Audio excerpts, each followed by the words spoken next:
जब आपके दोस्तों के बाल ग्रो कर रहे हो और आपके बाल झड़ रहे हो तो आप कैसा फील करेंगे? अगर एक वर्ड कहूँ तो उसे डिप्रेसिंग कहूँगा मैं।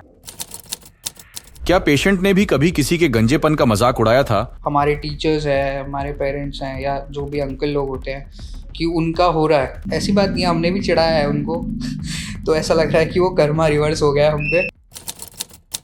आप QHT क्लिनिक से क्या एक्सपेक्ट कर रहे हैं? मेरी एक्सपेक्टेशन बहुत ही नेचुरल है। ऐसा भी नहीं है कि मैं शाहरुख खान एक्सपेक्ट कर रहा हूँ अपने आप को। थोड़ा मतलब कॉन्फिडेंट लगूँ, एक हेयर लाइन आ जाए, और इस एज में ऐसे अंकल बन के तो नहीं घूमना है मेरे को। क्योंकि अब वही है ना कि सब लोग तो आपको वही कर रहे हैं कि ये कर ले वो कर ले, सिर्फ आप ही हो जो आपके लिए खड़े हो, और बाकी QHT की टीम तो खड़ी है ऐसे लोगों के लिए जिनका हेयर फॉल हो रहा है। तो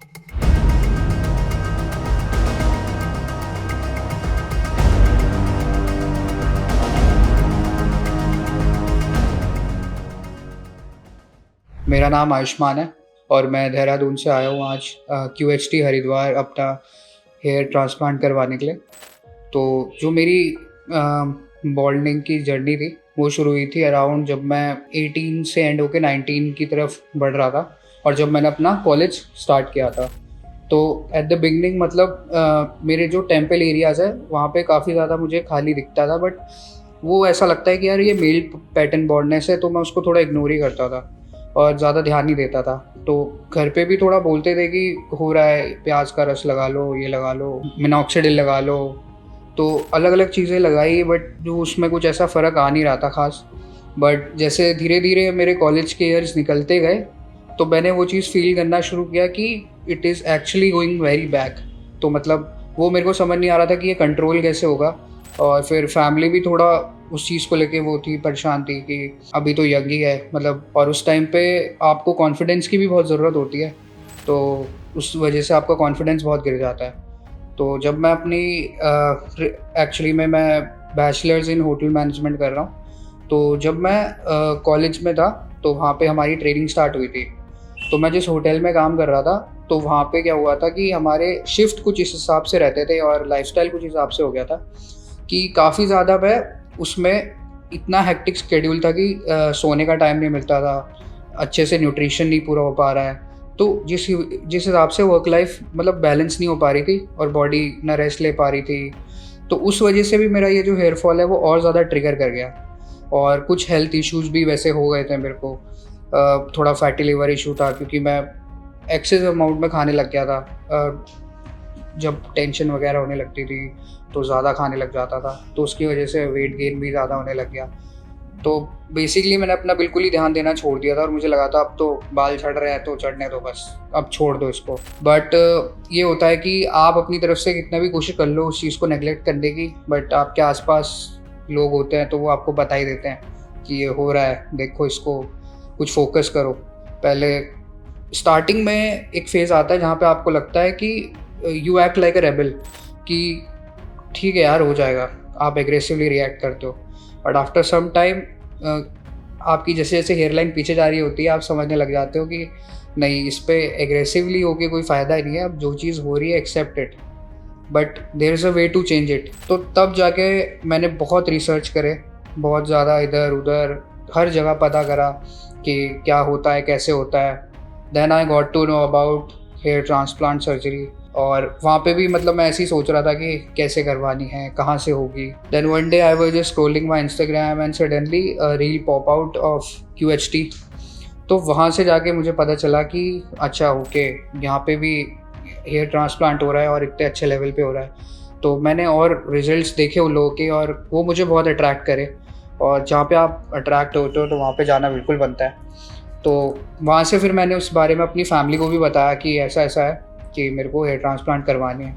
then we had some discussion in family कि कैसे करवाना है, क्या करवाना है, and now I am here. Actually क्या होता है कि स्पेशली फॉर द मेल्स मैं कहना चाहूँगा कि मेल्स के लिए उनके हेयर और बियर्ड्स बहुत इंपॉर्टेंट होते हैं। It's like a accessory to them.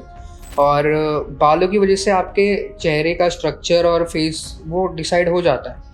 और जब थोड़े आपका हेयर फॉल वगैरह एक ऐसे अमाउंट पे हो जाता है कि जहाँ पे वो चीज़ दिख रही है, बहुत एविडेंटली शो हो रही है, आप कितना छुपा लोगे। और तो लोग भी थोड़ा चिढ़ाते हैं, स्पेशली कॉलेज में वो कितना बुली करते हैं लोग। और हर टाइप की बातें करते हैं, हर टाइप से छेड़ते हैं। आप क्या कर सकते हो, कुछ कर भी नहीं सकते उस चीज़ का।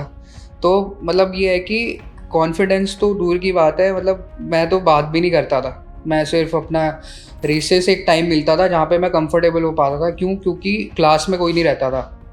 तो I used to be myself at that time कि भाई ठीक है, अब कोई नहीं है, कोई देख नहीं रहा है। स्पेशली जब आप रिलेटिव्स पे के पास जाते हो या किसी फैमिली फंक्शन में। मतलब मैं फैमिली फंक्शन भी अवॉइड नहीं करता था, क्योंकि पहला क्वेश्चन वही होता है कि भाई क्या हो गया। अब अगर मुझे पता होता क्या हो गया तो मैं बता देता था क्या हो गया। तो मतलब उसकी वजह से तो बहुत इम्पैक्ट पड़ा है। और सबसे बड़ी बात है कि कॉन्फिडेंस तो गिर ही जाता है, आप अपनी पर्सनैलिटी में ही नहीं रहते हो। आपका वॉइस पिच पूरा और आपकी बॉडी लैंग्वेज पूरी चेंज हो जाती है, आपको पता भी नहीं चलता है। सो बेसिकली ये होता है कि जब आप एक ऐसी स्टेज में होते हो जहाँ पे आपको पता है आपकी बॉडी में कोई भी फिजिकल चेंज आ रहे हैं, तो यूजुअली ये रहता है मेंस का कि जैसे हेयर फॉल हो रहा है तो they try to act like कि थोड़ा अपने बालों से ही जो साइड के बाल है उससे कवर करने की कोशिश करते हैं जब तक कवर हो पाता है, या कैप पहन लिया, या वो या फिर कई कई बार ऐसा भी होता है कि थोड़ा अवॉइड ही करते हैं पब्लिक प्लेसेस। जो मेरे केस में हुआ, मैं शादियों में जाता ही नहीं था। चाहे पार्टीज़ हो, दोस्त लोग घूमने जा रहे हैं तो मैं जाता ही नहीं था। मैंने 2 साल तक कोई फ़ोटोज़ नहीं खिंचवाए अपने। मैं इतना अंडर कॉन्फिडेंट हो गया था। और उसके बाद ये भी हो जाता है कि ये मेंटली उस लेवल पे अफेक्ट करता है कि आपको पता नहीं चलता है कि आप कितने, मतलब आपका बिहेवियर चेंज हो जाता है एकदम ही चीज़ों को लेके। कॉन्फिडेंस तो बहुत दूर की बात है, आप हंसना ही भूल जाते हो बेसिकली। और आप हमेशा, सबसे बड़ी बात है, आप कॉन्शियस रहते हो पब्लिकली कि अरे ये लोग देख रहे हैं यार, कि अरे पीछे से ऐसा हो गया है, आगे से ऐसा हो गया है। आपको पता है हो गया है, बट जब तक सामने वाला देखता है तो आप उससे पहले ही हो जाते हो। वैसे खैर इसके लिए मैंने एक बहुत अच्छा ट्रिक भी निकाली थी कि जैसे कभी भी कुछ ऐसा होता था, क्योंकि मेरा ये मान लिया था कि मैंने एक्सेप्ट तो कर ही लिया था कि ये अब हो रहा है, क्योंकि उस टाइम पे मेरे को QHT के बारे में नहीं पता था कि ऐसा कुछ होगा। तो मैंने सोचा था कि अब कोई आके मुझे बोले, मतलब कोई भी जोक क्रैक करे, या जैसे कोई बुली करता था कि अरे गंजे, या अरे तेरे तो बाल नहीं हैं भाई, तू ये वाली हेयर स्टाइल करा ले, या वो, तो मैं उससे पहले ही बोल देता था कि यार आजकल ना मज़ा नहीं आ रहा है यार, मतलब यहाँ के वेदर में ना मज़ा नहीं है। तो मतलब कुछ भी जोक क्रैक कर दिया ऐसा करके कि मतलब वो आप पे जोक मारे, आप उससे पहले खुद पे मार लो। तो आप अगर खुद पे ही हंस लोगे तो सामने वाला का ही हंसेगा। तो ये चला थोड़ी देर तक, बट वही है कि एवरीथिंग नीड्स अ चेंज भाई। तो चेंज बहुत ज़रूरी है, और अब मेरे को तो फाइनली ये करवाना है। तो असल में जो मेरी लाइफ में मतलब बहुत सारे ऐसे इम्पैक्टफुल स्टेजेस रहे हैं इस चीज़ के, कि जो मैंने विटनेस करा है, थोड़ी ह्यूमिलेशन इस चीज़ को लेके कि भाई बाल नहीं है। तो क्योंकि यूजुअली मतलब यही रहता है, आप ज़्यादा जाते ही कहाँ, या तो फ्रेंड सर्कल हो गया, पार्टीज़ हो गई, रिश्तेदार रिलेटिव्स वगैरह इनके यहाँ हो गया, और ज़्यादातर यही लोग पोक करते हैं आपको, क्योंकि स्ट्रेंजर को तो फ़र्क भी नहीं पड़ता ना आप कौन हो। जो जानते हैं मेन दिक्कत उन्हें ही रहती है कि भाई क्या हो गया है। तो ऐसा बहुत बार हुआ है कि मैं, इवन मेरे साथ ये भी हुआ है कि मैं एक बार कोई इंटरव्यू वगैरह देने गया था, नहीं इंटरव्यू नहीं बल्कि मैं एक एग्ज़ाम लिख रहा था अपनी क्लास में बैठ के। तो मेरे एक टीचर थे, तो दे टॉन्टेड मी अबाउट दिस कि भाई अब तो ज़्यादा हो गया, कुछ कर ले इसका। और आप सोचो मैं एग्ज़ाम लिख रहा हूँ, मैं एग्ज़ाम भूल गया उस टाइम पे कि मैं उस आंसर पे कंसंट्रेट करने वाला था, बट वो एकदम से ट्रिगर हो गया मेरे को कि वो शिट ये दिख रहा है। तो वहाँ पे भी मतलब ऐसा लगता, मतलब हर 2-3 महीने में, और जिसके साथ ये होता है मतलब हेयर फॉल, उसको पता है कि उसके लिए क्या सिचुएशन हो जाती है। एंड स्पेशली कि नोन में, मैं इसलिए कह रहा हूँ नोन लोगों में, क्योंकि उन्होंने आपको पहले देखा होता है एक अच्छे थिक बालों के साथ, एकदम प्रॉपर हेयर ग्रोथ के साथ, बट जब वो आपको ऐसे देखने लगते हैं तो उन्हें भी लगता है पता नहीं क्या हो रहा है। बट मैं यही कहना चाहूँगा उनको भी, या जिनके आसपास भी होता है, कि take it as a normal, क्योंकि आजकल इसका है भाई सोल्यूशन। आप किसी को टॉन्ट करके या बोल के उस चीज़ का सोल्यूशन नहीं निकाल सकते हो, बट जिस पे वो चीज़ हो रही है उसको पता चलता है कि क्या होता है। और ऐसे बहुत इंसिडेंट हुए हैं, रिलेटिव्स में भी होता है। इनफैक्ट मैं जैसे आपको बता रहा था कि शादियों में मैं नहीं जाता हूँ, क्योंकि शादियों में भी यही रहता है, पब्लिकली बोल देते हैं, चाहे तुम कितना भी अच्छा ड्रेस कर लो, उनका ध्यान आपके ड्रेस पे नहीं जाएगा, आपके उसी पे जाएगा जो चीज़ हाईलाइट हो रही होगी उनको। तो यही सब रहता है, बहुत इंसिडेंट हैं ऐसे। तकरीबन 1 साल 1.5 साल हो गया है मुझे इस बारे में रिसर्च करते हुए कि कहाँ से कराना है मुझे हेयर ट्रांसप्लांट, और बहुत टाइम हो गया है बल्कि। मैं काफ़ी रिसर्च कर रहा हूँ इस बारे में। तो बहुत सारे अब इंडिया में बहुत सारे क्लिनिक्स खुल गए हैं और अच्छे भी हैं, जैसे तैसे भी होते हैं। बट ये है कि QHT के बारे में मुझे एक रील के थ्रू पता चला था, जो कि मैंने राजपाल सर की देखी थी और कुछ और। फिर मैंने जब थोड़ा और स्क्रॉल किया तो वहाँ पे काफ़ी सारे सेलिब्रिटीज़ थे। तो मैं हर क्लिनिक के उसमें अपना बायोडाटा डाल रहा था कि आप मुझे बताओ इस बारे में। तो जैसा रिस्पॉन्स मुझे QHT से मिला, मतलब जो कंफर्मेशन और जो मतलब भरोसा उन्होंने दिलाया मेरे को। एंड सबसे बड़ी बात है कि अभी तक सिर्फ यही ब्रांड मेरे नोन में ऐसा आया है जहाँ पे मुझे अपने नोन सेलिब्रिटीज़ जिनको हम रोज़मर्रा में देखते हैं और उनको इतना अच्छा वो आया है, इतने अच्छे रिजल्ट्स आए हैं उनको। तो मैंने यही सोचा कि यहाँ पे अब जितने भी इन लोगों के रिजल्ट्स आए तो क्यों ना मैं भी एक बार बात करूँ। तो मैंने ऐसी रैंडम कंसल्ट किया था कि एक बार बात करके देखते हैं क्या होता है। बट मेरे को स्टाफ इतना पसंद आया कि मतलब मैंने अपने घर वालों को बस पैर पकड़ लिया। मैंने कहा अब तो यहीं करा दो, क्योंकि वो बहुत बहुत अच्छा स्टाफ है, बहुत कोऑपरेटिव है। और जब से मतलब मैंने नंबर शेयर किया है तकरीबन 2-3 महीने हो गए हैं और तब से इवन रेगुलर चेकअप हो रहा है मेरा। जो मैम्स हैं वो भी बोल रहे हैं कि अच्छा सर आप कब आ रहे हो, पूछ रहे हैं। कुछ नॉर्मल गाइडेंस भी लेनी है हेयर को लेके तो वो भी बता दे रहे हैं। तो ये मैंने और कहीं अभी एक्सपीरियंस नहीं करा है फ़िलहाल तो, बट यहाँ का मुझे बहुत अच्छा लगा।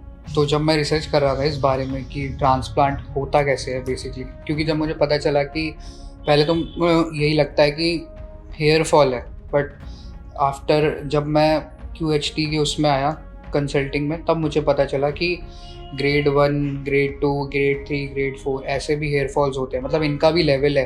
मुझे ये भी नहीं पता था कि हेयर फॉल किस लेवल का होता है या क्या होता है। एंड मेरे को बस ये पता था कि हेयर ट्रांसप्लांट की मतलब एक सर्जरी होती है जहाँ पे निडल विडल आपके उसमें जाता है या डोनर एरिया, बस इतना रफ नॉलेज था बेसिकली। बट जब मैं QHT से बात करने लगा इस बारे में तो मेरे अंदर भी एक एक्साइटमेंट थी जानने के कि होता कैसे है। बट जब उन्होंने मेरे को इस पूरे प्रोसेस के बारे में ब्रीफ किया कि प्रॉपर 3 डेज़ का प्रोसेस होता है और सबसे पहले आपकी ब्लड रिपोर्ट्स, आपका हेल्थ चेकअप कि आप कैसे हो क्या हो, सब आपका ओके रिपोर्ट होना चाहिए। तब उसके बाद फिर आपका देखा जाता है कि डोनर एरिया कैसा है और जहाँ पे बाल लगने हैं वो एरिया कैसा है, कितने ग्राफ्ट्स लगने हैं। और ग्राफ्ट्स के बारे में भी बताया जाता है, क्योंकि यूजुअली हम कहते हैं कि भाई बाल झड़ गए या वो, बट यहाँ पे बाल को एज अ ग्राफ्ट कहा जाता है। तो मुझे अलग अलग हेयर फॉल के अलग अलग ग्राफ्ट नंबर्स होते हैं, उस हिसाब से होता है। देन मुझे ये भी बताया गया कि कैसे कैसे क्या क्या थेरेपी होगी और अबाउट द PRP सेशंस कैसे रहेंगे आफ्टर द सर्जरी। और ये भी बताया था कि PRP का मतलब क्या होता है, प्लाज्मा रिच प्लेटलेट्स, जो कि हमारे ही बॉडी से ब्लड निकाला जाता है और जिस ब्लड के अंदर प्लाज्मा होता है फिर वो इंजेक्ट किया जाता है हमारे सर पे जहाँ पे हमारा सर्जरी हुआ रहता है, जिससे कि हमारे बाल और अच्छे क्वालिटी में आए, डेंस हो और उनकी क्वालिटी अच्छी रहे। और रही बात सर्जरी प्रोसेस की, तो ये है कि टोटल वैसे मैक्सिमम 3 डेज़ का प्रोसेस जो मुझे बताया गया है कि 3 डेज़ का प्रोसेस होता है, जिसमें कि फर्स्ट डे आपको कंसल्ट किया जाता है, आपको ब्रीफ किया जाता है और ब्रीफ किया जाता है हर बारे में कि कैसे कैसे सर्जरी हो ही जाएगी, क्या होगा, क्या स्टेप्स लिए जाएंगे, क्या प्रिकॉशंस लेनी है, क्या डाइट लेनी है, पूरा ब्रीफ किया जाता है। फिर उसके बाद आपकी हेयर लाइन डिज़ाइन होती है, जो कि सबसे इम्पॉर्टेंट पार्ट होता है, क्योंकि उसी से ही आपका फेस स्ट्रक्चर डिसाइड होगा। तो हेयर लाइन वगैरह होता है। फिर उसके बाद तब जिस दिन आपकी हेयर लाइन डिसाइड होती है उस दिन आपकी स्लिटिंग भी हो ही जाती है, जो कि बेसिकली ये एक प्रोसेस होता है जहाँ पे आपको आपके बालों को एक डायरेक्शन दी जाती है, जो कि इम्प्लांट किए जाते हैं कि आपके बाल किस डायरेक्शन में फ़्लो करेंगे या फिर किस डायरेक्शन को आप बनाओगे, तो जिससे कि वो एक नेचुरल लगे। और फिर वही ये फर्स्ट डे का यही प्रोसेस रहता है। देन सेकंड डे आप जब आओगे तो स्लिटिंग के दौरान आपका सीधा फिर ट्रांसप्लांट ही होता है अगले दिन, जिससे कि प्रोसेस इजी हो जाता है, ज़्यादा काम नहीं रहता है फिर उसके लिए। और ये रहता है कि इजी प्रोसेस रहता है। अभी तो ऐसा कुछ डर वर भी नहीं लग रहा है इतना ख़ास, क्योंकि सब ने इतना अच्छे से ब्रीफ कर दिया है। बाकी चींटी तो काटेगी और वो सबको काटती है मतलब फ्रेंड्स भी ऐसे कह सकते हैं जो मेरे चाइल्डहुड हैं बेसिकली, उनको बताया, 1-2 को ही बताया है कि ऐसा ऐसा हो रहा है, क्योंकि बेसिकली वो समझ आता है आपको जो आपके लिए बॉदर्ड है, मतलब जो आपका मजाक नहीं उड़ा रहे उनको नहीं बताया, क्योंकि वो तो फिर वही बोल देंगे कि अरे कहाँ जा रहा है, ऐसा हो जाएगा वैसा हो जाएगा, क्योंकि ऐसी बात हुई थी। और इनफैक्ट फैमिली में भी होता है कि पहला क्वेश्चन यही आता है कि यार सर्जरी है, कि कुछ भी हो सकता है या क्या हो सकता है। और खैर कुछ न्यूज़ भी ऐसी रहती हैं कि ये हो गया उसका वो हो गया, तो फैमिली का पहला ध्यान वही जाता है कि ये क्या हो गया, मतलब नेगेटिव चीज़ों पे। But I am very confident about it, क्योंकि यहाँ पे भी सब लोग से बातचीत अच्छे से ही हो गई है, बहुत कंफर्टेबल कर दिया है, ऐसा लग रहा है घर पे बैठा हूँ। और देखते हैं क्या होता है। बाकी फैमिली में जो बात हुई है वो यही लेके हुई है कि ज़्यादा डरेगा तो नहीं, पेन तो नहीं होगा, उनको बस ये है कि तू करवा ले, तेरे को संतुष्टि मिलनी चाहिए बस। और मैंने तो बोला था कराऊंगा तो यहीं से कराऊंगा, वरना रहने दो, वरना देख लेंगे जो होता है, पूरा शेव करके घूम लेंगे। बट ये था कि करवाना तो यहीं से ही है, तो फैमिली भी फिर ओके हो गई थी। फ्रेंड्स ने भी वही बोला कि भाई करा ले, अच्छी बात है। हाँ मतलब अभी तो जो फीलिंग है, थोड़ा नर्वस हूँ, बट मेरे साथ प्रॉब्लम ये है कि जब मैं नर्वस होता हूँ तो मैं ज़्यादा विटी हो जाता हूँ, हंसने वसने लग जाता हूँ, और थोड़ा ह्यूमरस हो जाता हूँ मैं जब उसमें रहता हूँ, नर्वस वाले जोन में। मतलब बेसिकली पैनिक नहीं कर रहा हूँ, ठीक है, it's a part of a process, surgery है, क्योंकि ब्रीफ ही इतने अच्छे से कर दिया है कि आपको पता है कि किस टाइम पे क्या होने वाला है, तो आपको ये नहीं हो रहा है ना कि अब आगे क्या होगा, आगे क्या होगा। ठीक है, अब देखते हैं चींटी कब काटती है वो तभी पता चलेगा।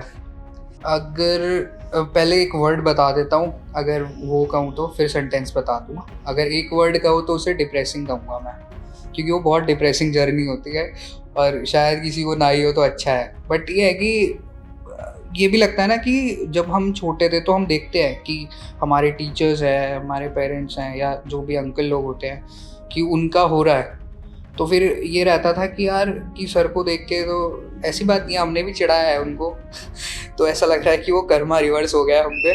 बट ये भी है कि अब उस चीज़ से एक बेटर वे में डील भी करना आ रहा है कि ठीक है, कभी लाइफ में ऐसी सिचुएशंस आती हैं तो you have to be confident, कि क्योंकि अब वही है ना कि सब लोग तो आपको वही कर रहे हैं कि ये कर ले वो कर ले, सिर्फ आप ही हो जो आपके लिए खड़े हो, और बाकी क्यूएचटी की टीम तो खड़ी है ऐसे लोगों के लिए जिनका हेयर फॉल हो रहा है। तो वेल मेरी एक्सपेक्टेशन बहुत ही नेचुरल है, ऐसा भी नहीं है कि मैं शाहरुख खान एक्सपेक्ट कर रहा हूँ अपने आप को, बट ये है कि मैं चाह रहा हूँ कि थोड़ा मतलब कॉन्फिडेंट लगूँ, एक हेयर लाइन आ जाए, क्योंकि I am just 21 right now, और इस एज में ऐसे अंकल बन के तो नहीं घूमना है मेरे को तो ये है कि बस मैं चाहता हूँ कि मैं यंग दिखूँ। तो ये रही मेरी पूरी हेयर लॉस की जर्नी, और जो भी मैंने आप लोगों से शेयर करी है। और अभी थोड़ी देर में मेरी सर्जरी होने वाली है हेयर ट्रांसप्लांट की, जिसके लिए मैं थोड़ा सा नर्वस हूँ, but at the excitement also कि बाद के रिज़ल्ट क्या होते हैं। और तब तक के लिए आप बने रहिए इस वीडियो में, और देखते हैं मेरे आगे के रिजल्ट्स क्या रहते हैं। तो जैसे कि पेशेंट ने बताया, उनके लिए बॉल्डनेस का फेज काफी डिप्रेसिंग था, और होगा भी क्यों नहीं। उनकी हेयरलाइन पूरी तरह से वैनिश हो गई थी। Frontal area, mid scalp, crown region, सभी एरियाज में गंजापन साफ दिखाई दे रहा था। प्रोग्रेसिव बॉल्डनेस होने की वजह से जो थोड़े बहुत बाल इन एरियाज में दिख रहे थे वो भी कुछ टाइम में झड़ जाएंगे, but where there is a hope there is a way. इस एडवांस स्टेज ऑफ बॉल्डनेस में पेशेंट का डोनर एरिया स्ट्रॉन्ग कंडीशन में था, क्योंकि वहां अभी भी हेल्थी फॉलिकल्स प्रेजेंट थे। इनिशियली स्कैल्प एनालाइज करने के बाद हमारी टीम ने पेशेंट के हेयर ट्रिम किए और स्कैल्प को क्लींस किया, जिसके बाद उनकी हेयरलाइन डिजाइन हुई। हेयरलाइन पेशेंट की फेशियल सिमेट्री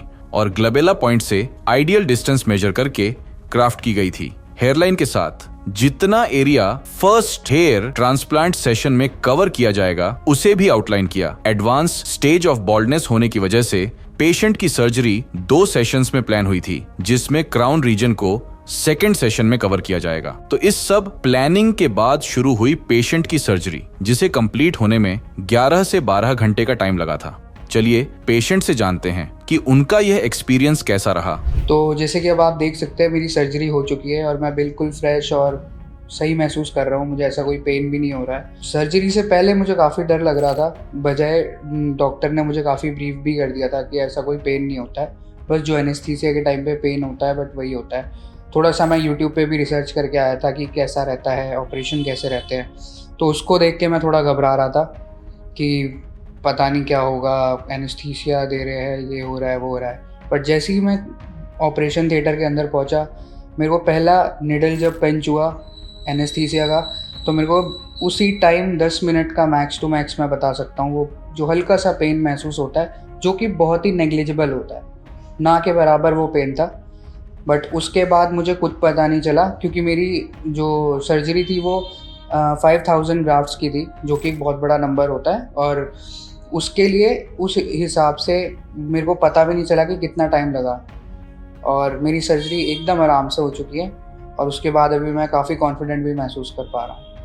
तो जैसे कि मैंने बताया, मेरा जो ग्राफ्ट नंबर था वो 5000 था, जिसके हिसाब से मेरी सर्जरी का टाइम थोड़ा बड़ा था। तो जो एक्चुअल सर्जरी टाइम था मेरा, वो टोटल तकरीबन 11 घंटे का रहा है, जिसके बीच में मैं पहले सोच रहा था कि 11 घंटे में कैसे लेटूंगा, क्या रहेगा, अनईज़ी तो नहीं रहूँगा और अनकम्फर्टेबलनेस तो नहीं होगी। बट जैसे ही मैं वहाँ पे लेटा और मेरे को पहला एनेस्थीसिया महसूस हुआ, उसके बाद से मुझे पता ही नहीं चला कि मेरा अगला ब्रेक कब आ गया। फिर ब्रेक के बीच में आपको रिफ़्रेशमेंट्स दिए जाते हैं, आपका पूरे खाने का ख्याल रखा जाता है, टाइम टू टाइम आपको पूछते रहते हैं डॉक्टर्स कि आपको रेस्ट रूम तो नहीं यूज़ करना है, आपको अनईज़ी फील तो नहीं हो रहा है, अगर आपको पेन हो रहा है तो हम सर्जरी रोक देंगे। बहुत ही अच्छे तरीके से वो लोग अपनी सर्जरी करते हैं, और बहुत ही अच्छे से वो लोग गाइड भी करते रहते हैं, बीच बीच में आपको पूछते रहते हैं, बहुत अच्छे से केयर करते हैं। और मेरे को बिल्कुल भी पता नहीं चला कि मेरी सर्जरी 11 घंटे की रही है। तो जैसे कि आपने देखा ही होगा कि पहले की जो मेरी हेयर लाइन थी वो बिल्कुल ही रिसीड हो चुकी थी, बिल्कुल ही पीछे जा चुकी थी, और इनफैक्ट हेयर लाइन ही नहीं थी वो, और बीच में काफ़ी बॉल्डनेस आ गई थी, और हेयर फॉल बहुत ही एग्रेसिव लेवल पे हो गया था, जिसके कारण मुझे ये सर्जरी करवानी पड़ी। बट अगर अब के दौरान मैं इस हेयर लाइन को देखता हूँ, हालांकि अभी मेरी सर्जरी हुई है, जो कि मेरी एक्सपेक्टेशन है, बिल्कुल ही नेचुरल लग रही है। एंड इनफैक्ट डॉक्टर्स आपको बार बार पूछते रहते हैं कि आपको हेयर लाइन ऊपर नीचे तो नहीं करवानी है, क्योंकि उनका मेन कंसल्ट ये रहता है कि चीज़ें नेचुरल लगे, आर्टिफिशियल नहीं। और मैं अपनी हेयर लाइन से बहुत सेटिस्फाइड हूँ, and I am very excited to see the results. तो जैसे कि अभी आप देख ही रहे हैं कि मेरी हेयर लाइन दोबारा से रीडिज़ाइन की गई है। तो अभी मैं ये एक्सपेक्टेशन लेके चल रहा हूँ, मेरी बहुत नेचुरल एक्सपेक्टेशन है कि जैसे मेरे पहले थे वैसे ही लगे चीज़ें। बहुत ज़्यादा भी एक्सपेक्ट नहीं कर रहा हूँ मैं, क्योंकि ये एक सर्जरी है और इसका एक अपना प्रोसेस होता है, एंड इट टेक्स टाइम। तो अभी मेरा फ़िलहाल वही है कि मैं ये चाहता हूँ कि बस जैसे मेरे बाल थे बिल्कुल वैसे ही हो जाए, पहले जैसे ही। तो जैसे कि अभी सर्जरी हो गई है, उसके बाद के जो मेरे को प्रिकॉशंस डॉक्टर ने बताए गए हैं मेरे को, तो सबसे पहला और सबसे ज़रूरी तो यही है कि जो आपका ट्रांसप्लांटेड एरिया है जिस पे उन्होंने इम्प्लांट्स करे हैं, उसकी केयर करनी है। वहाँ पे ज़्यादा स्वेटिंग नहीं होने देनी है उसको। हर 1 घंटे या 45 मिनट्स के अंदर उन्होंने एक सोल्यूशन दिया है, उसको बार बार स्प्रे करते रहना है और टॉवल से क्लीन करना है नीचे जहाँ भी एरिया आपका गीला हो जाता है। लेकिन जो ट्रांसप्लांटेड एरिया है उस पर कुछ भी टच नहीं करना है 10 दिन तक। उन्होंने थोड़ा डाइट भी बताया कि आपको ऑयली फूड ज़्यादा नहीं खाने हैं, राइस और मिल्क, डेयरी प्रोडक्ट्स, और थोड़ा सा मतलब नॉनवेज अवॉइड करना है, और ऑफ कोर्स हीट से थोड़ा बच के रहना है। और अगर बहुत ही ज़्यादा नेसेसरी है, अगर आपको सनलाइट में जाना है, तो जो मेरा बेयर्ड एरिया जैसे कि आप देख सकते हैं, वहाँ पे भी सनस्क्रीन लगा के जाना पड़ सकता है अगर बहुत इमरजेंसी है, लेकिन वैसे अवॉइड करना है। तो अभी जो मेरा हेयर ट्रांसप्लांट हुआ है वो QHT एक टेक्निक होती है, उसकी हेल्प से हुआ है। बेसिकली QHT का मतलब होता है क्विक हेयर ट्रांसप्लांट, जिसमें कि ये होता है कि बाल आपके उसी टाइम एक्सट्रैक्ट किए जाते हैं और उसी टाइम लगाए जाते हैं। तो बेसिकली ये एक बहुत ही ज़्यादा टाइम नहीं लेता है, जल्दी हो जाता है, और ज़्यादा पेनफुल भी नहीं रहता है।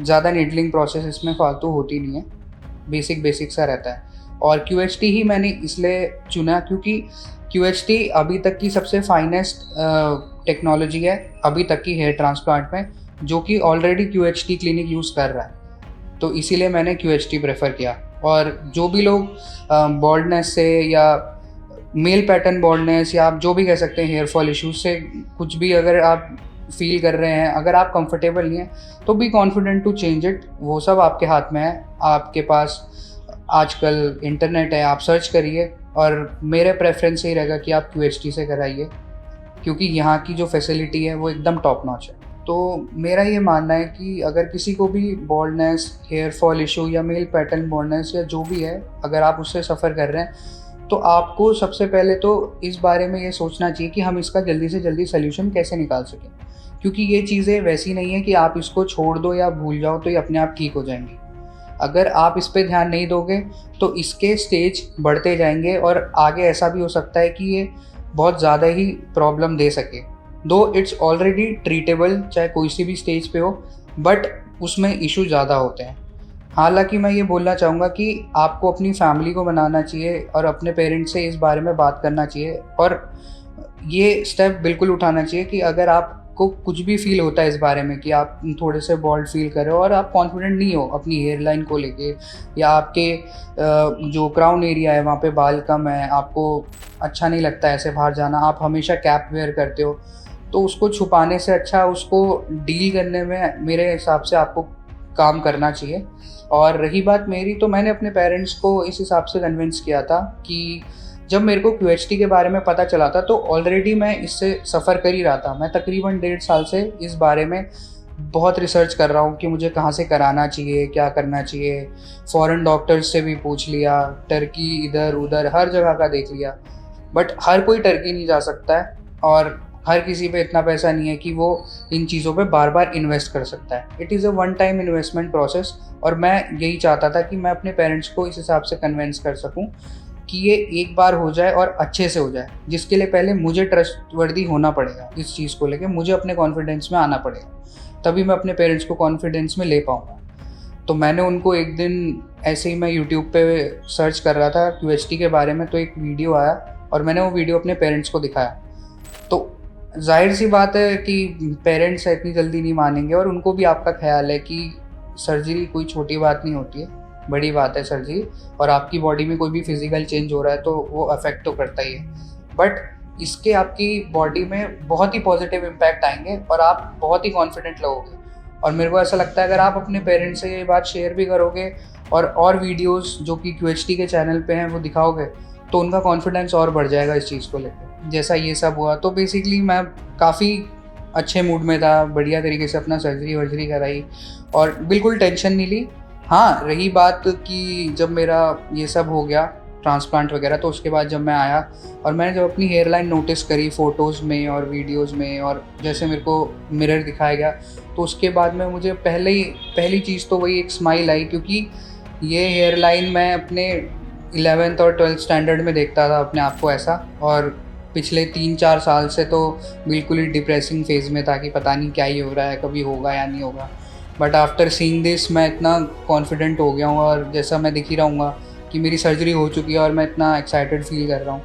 तो यही सब मेरा एक्सपीरियंस था, और बाकी अगर आपको पूरी स्टोरी जाननी है तो नीचे कैप्शन में लिंक है, उस पर टैप करके आप बाकी की स्टोरी जान सकते हैं। तब तक के लिए आप बने रहिए और मिलते हैं आपसे अगले PRP सेशन में। Thank you. प्रोसीजर के टाइम पर सबसे पहले स्लिट्स बनाए गए और उसके बाद ग्राफ्ट्स को प्री मेड स्लिट्स में इम्प्लांट किया, जिसमें हेयरलाइन जोन में सिंगल और थिन हेयर फॉलिकल्स इम्प्लांट हुए थे। फ्रंटल एरिया और मिड स्कैल्प में डबल और ट्रिपल हेयर फॉलिकल्स इम्प्लांट किए गए थे, जो वॉल्यूमिनस लुक क्रिएट करते हैं। फर्स्ट सेशन में जो रेसिपिएंट एरिया कवर किया गया है, उसमें टोटल 5000 ग्राफ्ट इम्प्लांट हुए थे, जिन्हें पेशेंट के सेफ डोनर जोन और बियर्ड एरिया से प्रिसीजन के साथ एक्सट्रैक्ट किया गया था। अगर आप भी एडवांस स्टेज ऑफ बॉल्डनेस का सामना कर रहे हैं तो आज ही हमारे एक्सपर्ट्स के साथ कंसल्टेशन बुक करें, या फिर अपने स्कैल्प की पिक्चर्स शेयर करें, और पेशेंट की कमिंग मंथ प्रोग्रेस और सेकंड हेयर ट्रांसप्लांट सेशन के बारे में जानना चाहते हैं तो वीडियो को लाइक और शेयर करके चैनल को सब्सक्राइब करें। इससे आपको हमारे हर वीडियो का अपडेट टाइम टू टाइम मिलता रहेगा।